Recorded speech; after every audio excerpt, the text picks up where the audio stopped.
Greetings to everyone who is watching. In this video, we discuss the situation where the Latvian authorities hope to see the new European Anti-Money Laundering Authority operating from Latvia. But at the same time, the Latvian Financial Intelligence Unit reports that more and more people from Latvia choose to open bank accounts elsewhere. How these elements blend together, we discuss with Andrejs Eglitis, with whom we worked together for many, many years. I will set some context for this discussion first. Then we'll discuss briefly our own experience in the banking sector and that of our clients, foreign investors. Then we turn to some reasons for this situation. And finally, we'll look at the current developments. So let me fire away by saying that we have stumbled upon an advertisement on the YouTube channel of the Latvian Ministry of Finance, where the message seems to be that the Latvian authorities wish to see the new Anti-Money Laundering Authority operating from Europe. And this is a screenshot from this video. And we've looked up on the website of the Latvian Ministry of Finance, where indeed they are proud of the current situation, of the current environment, that the Latvian state has fulfilled all 40 FATF recommendations, and the environment is just excellent. At the same time, we have also noticed that the Latvian Financial Intelligence Unit reports that more and more people choose to open bank accounts elsewhere, outside of Latvia, including also Lithuania. And we were wondering how these two elements blend together. Why people open bank accounts abroad if the situation here is so excellent? So let's now turn to the first item, our own experience in the banking sector. As other people, we're also clients of banks, and we have some extensive experience of being clients. Now, what I can say, well, it hasn't happened yesterday or today, but it has been our experience that banks do over-policing. They could be quite arrogant, and the expense of banking is also quite impressive, I would say. What I mean by over-policing, for example, what happened to me personally, that a bank asked me how I was spending money abroad in another member state of the European Union. I transferred some funds to my own bank account in another member state of the European Union, and I got a request. Please explain what you have been doing with the money abroad. I asked, why are you asking this? And what legal grounds do you have for this? And they say, it's all know your client procedures. We want to know who you are, and therefore, please submit unedited full bank account statements. Perhaps over-policing, even abroad. Arrogance. Our own law firm has received requests from banks to disclose agreements with clients, invoices sent to clients, obviously an issue of client-attorney privilege. And they have imposed an hour, usually on the next day or on the following, by which we have to comply. And if we don't, well, then maybe you lose your bank account. Costs-wise, Andrejs, what has been your experience? What is the cost for doing banking in Latvia compared to perhaps some other banks in other countries? Yeah, I would say that also from a cost perspective, that the fees that the banks in Latvia have started to impose for such simple things as just having an account or a payment card, or maybe transferring funds to somewhere which is not location, not in the European Union, are, well, quite high. And since there are alternatives outside Latvia, you could basically easily compare. And that's also the thing that you could, it's evident that in some cases it costs like 10 times more, or even some services which are rendered free abroad, Latvian banks impose some fees on that. So the sort of competitiveness of the services provided by the banks in Latvia as compared to the banking institutions abroad, I would say is not on the level. And this is one of the reasons why a lot of people are simply trying to find better options. Because in general, historically, the banking is a service. You are receiving a service. You want to receive the service, and you are actually seeking the service which is efficient, which you've liked how you're treated, and the costs are not exorbitant. So that's I think one of the reasons why a lot of people are simply choosing better alternatives. So turning to the next item, what our clients, usually foreign investors, have experienced here. As I see it, let me just summarize, and then you could add something if you wish. Usually, it requires an application to open a bank account. That application is subject to a fee, which is not some tens of euros, but hundreds of euros. And that application may take several months to be considered. And then there's even no guarantee that you have your bank account. And this fee tends to be non-refundable. And obviously, in order to start going through this process, you need to usually arrange for a meeting at a bank. Could require several visits. So if you don't have a local representative, if you're in Germany or wherever, that means planning several visits to Latvia. And then if you open up a company to operate in Latvia, you usually have what we call a temporary bank account where you can pay in your share capital. And once the company is operational, it doesn't mean that on the next day your temporary bank account would be operational as well. Here we have seen some additional questions and some additional items to be clarified. So that could be some hassle as well. What is your impression? Do you have the same impression that this is happening? Oh, yes, in Latvia, that's sort of has become a now new norm. And in just as a sort of comparison, I had spent some time abroad in the United States last year, and just experienced. Obviously, that was a private individual, but he basically he was a student from a third country abroad, and he entered the bank with only his student ID, and they opened a bank account, no questions asked. It was like 10 minutes, and I was really stunned because it was United States, and and he didn't even understand why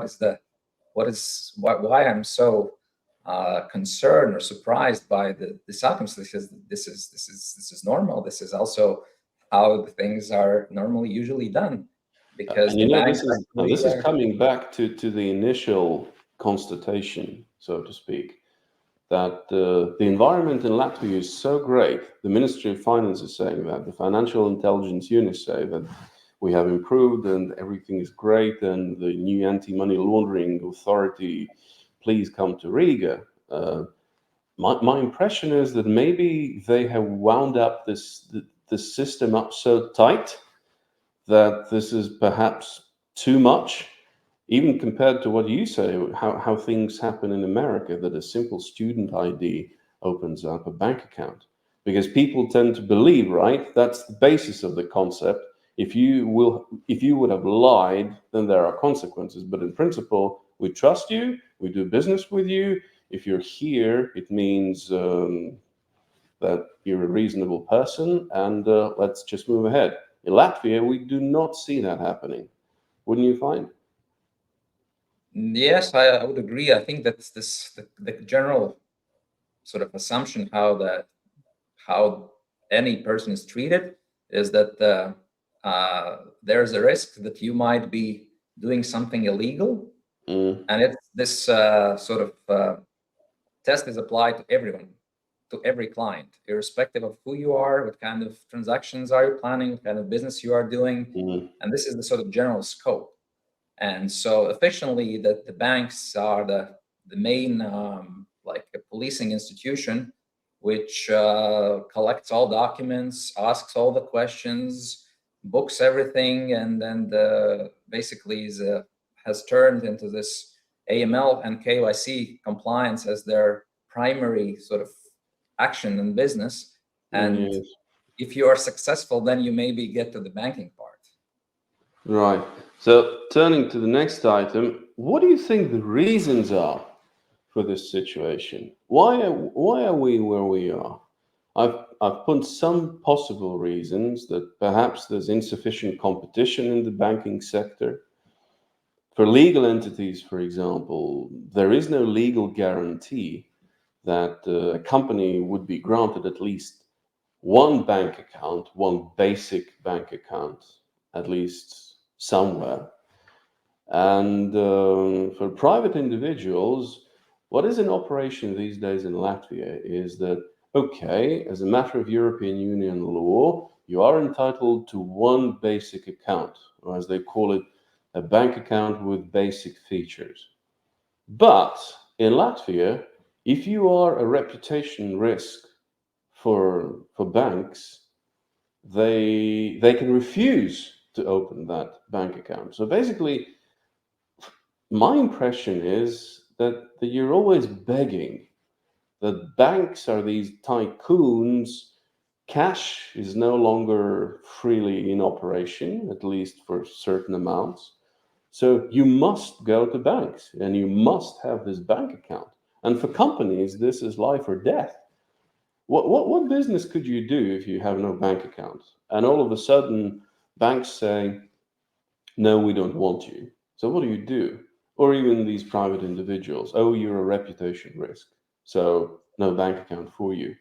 And competition, my impression is that, well, the, the biggest part of the Latvian banking sector is dominated by Scandinavian capital banks, which somehow, if you go to one of them, and you get into trouble. Somehow, my impression is that you might run into the same difficulty with another bank, which is also somewhat Scandinavian capital oriented.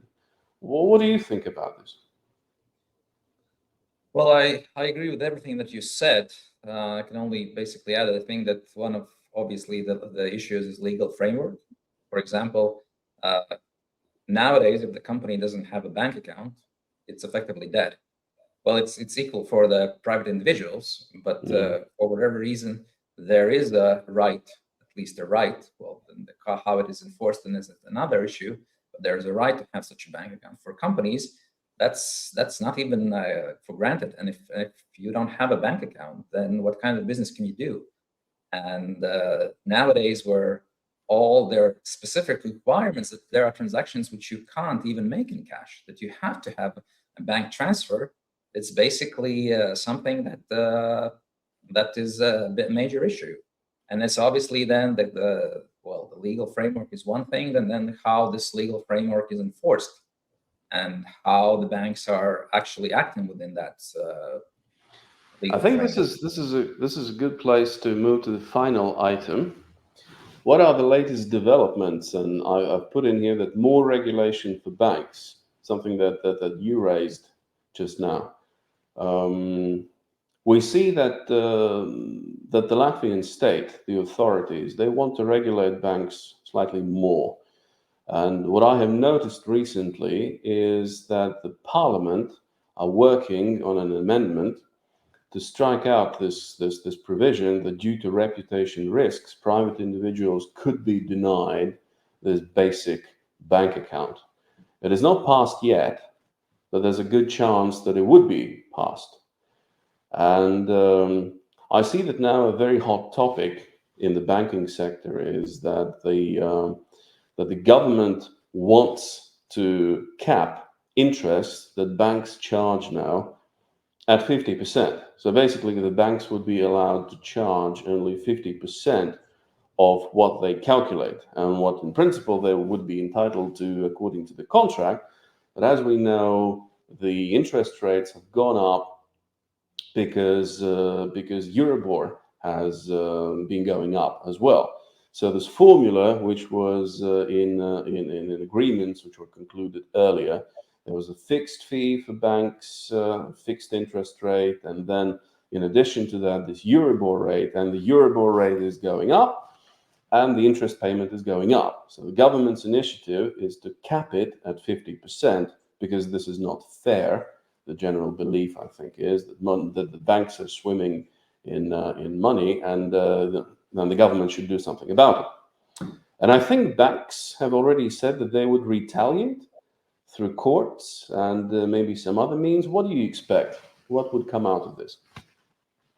Well, I think concerning this cap on interest payments, we'll have to see what is the final solution that is adopted, and obviously how it develops. But there have been indications which basically can be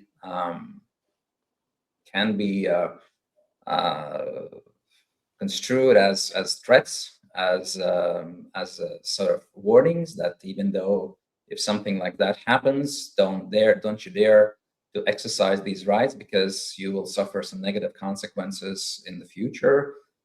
Maybe you will not get any kind of loans in future from these banks or things like that. But that's well, at this stage, it hasn't come to fruition. So yeah, it's hard to tell. But obviously there is the risk, because this actually attributes to the part of banking where it concerns the banking part, whereas the other issue which you said about reputation risks, it's more about again these rights, who is your client, how you treat them, and how it affects the business, and primarily again this is, I think, construed on the fact that the banks care about themselves more than they care about their clients.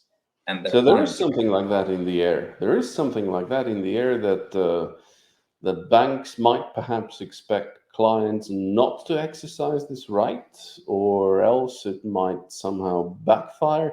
There is a feeling that there is something like that in the air. Yes, obviously. So finishing our discussion, I've put on back the slide that we started with. Welcome, Anti-Money Laundering Authority. Let Riga be your key. And personally, I've got nothing against that. It's a wonderful initiative. Why not? There are various institutions based in Brussels, Luxembourg, Frankfurt, elsewhere. Why not? But I'm slightly puzzled. If they have not overdone this regulation and the attitude, and if they have not over-regulated or overdone this, how shall I put it, refurbishment of the banking system in Latvia. So on the one hand side, a good idea, why not? But on the other hand, I think people show that probably not everything is great. And that's probably one of the reasons why we see opening of bank accounts abroad. So perhaps a suggestion might be in place that these things do not blend together nicely as they could. What do you think? What is your conclusion? I think that in general, this is a very delicate balancing act. Regulation and compliance, anti-money laundering, and then making sure that it doesn't interfere with the regular, normal banking and all kind of banking products and services. And I think that what we have seen in Latvia, this is that the way how these regulations have put in place, and the requirements and the attitude of the banks, is that simply the businesses and also private individuals are actually saying, well, this is not the service. I don't want to be treated as a suspect. I don't like high fees. I didn't come here to be policed. I want to receive a banking service, and I want it to be treated like a normal customer, and I want to have a positive customer experience. And this is something that I think the Latvian banks have probably lost in the last years, which is, and for whatever reason, but abroad, this is still the case. So obviously that's something like that's a sort of almost natural choice. If you have these choices left on the table, you would obviously pick the option where you are treated better and respected. Mm. And on this note, I think we can say thank you to everyone who's been watching. We hope to have shed more light on this situation. At least we have shed our vision, our understanding. And you've got any questions, or if you run into difficulties with banks, we would be delighted to look into your matter. Thank you again. Until next time.